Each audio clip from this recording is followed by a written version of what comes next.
वर्तमान ही खुशी का रास्ता है। महात्मा बुद्ध ने 6 साल तक घोर तपस्या की, केवल यह जानने के लिए कि असली खुशी क्या है, दुख का कारण क्या है। महात्मा बुद्ध की तपस्या का निचोड़ का कटु सत्य है कि मनुष्य की इच्छा ही सबसे बड़ा दुख का कारण है।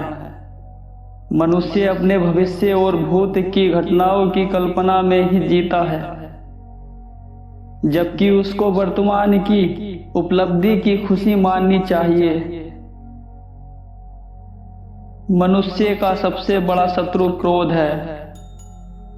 क्रोध को लेकर महात्मा बुद्ध का एक महत्वपूर्ण क्वेश्चन है।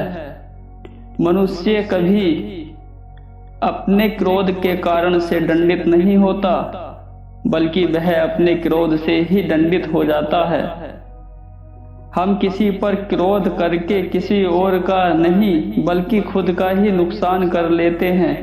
इसलिए मनुष्य का सबसे बड़ा शत्रु क्रोध है। संदेह और शक की आदत सबसे भयानक होती है। हमारा दिमाग और चित्त सबसे शांत उस अवस्था में होता है जब दिमाग के अंदर विचारों का घेरा बहुत कम हो। हमारा दिमाग हरदम कुछ ना कुछ सोचता रहता है, कुछ ना कुछ नए नए विचारों को जन्म देता रहता है। ये और कुछ नहीं हमारे शक और संदेह ही हैं, जिनको सुलझाने के लिए हमारा दिमाग उनके उत्तर की तलाश में इधर उधर भटकता है। लोग आपको तभी इज्जत देंगे जब आप खुद पर जीत हासिल कर लेंगे। सभ्य पर जीत को लेकर महात्मा बुद्ध का एक बड़ा ही अच्छा सुविचार है। दुनिया पर आप कितनी भी जीत हासिल क्यों नहीं कर लो, लेकिन सबसे बड़ी जीत आपको तब हासिल होगी जब आप अपने खुद पर जीत हासिल कर लोगे। तब प्रत्येक जीत आपकी होगी, चाहे वो हार ही क्यों ना हो।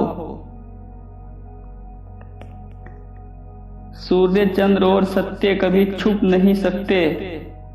हम चाहकर भी इस प्रकृति की घटनाओं को बदल नहीं सकते। जिस प्रकार सूर्य और चंद्रमा अपने समय पर दर्शन देते हैं, ठीक उसी प्रकार सत्य भी समय आने पर अपना पर्दा उजागर करता है। लक्ष्य को पाने से अच्छा है यात्रा को ठीक से करना। अच्छा, हम सभी अपने लक्ष्य के पीछे भागते हैं। हमको हमारा लक्ष्य मालूम है। आपने कभी ये विचार किया है कि जब आपको लक्ष्य मिल जाएगा तब आप क्या करेंगे? निश्चिंत ही हम तब नए लक्ष्य के पीछे भागेंगे। मतलब हम संतुष्ट अवस्था में कभी आ ही नहीं पाएंगे। इसलिए आपको वर्तमान में जीना चाहिए, और वर्तमान में हम सभी लक्ष्य की यात्रा कर रहे हैं। अगर आपने कभी लक्ष्य को हासिल किया है तो वह आपका भूत था। निश्चिंत आज आप भी अपने लक्ष्य के पीछे ही भाग रहे हैं।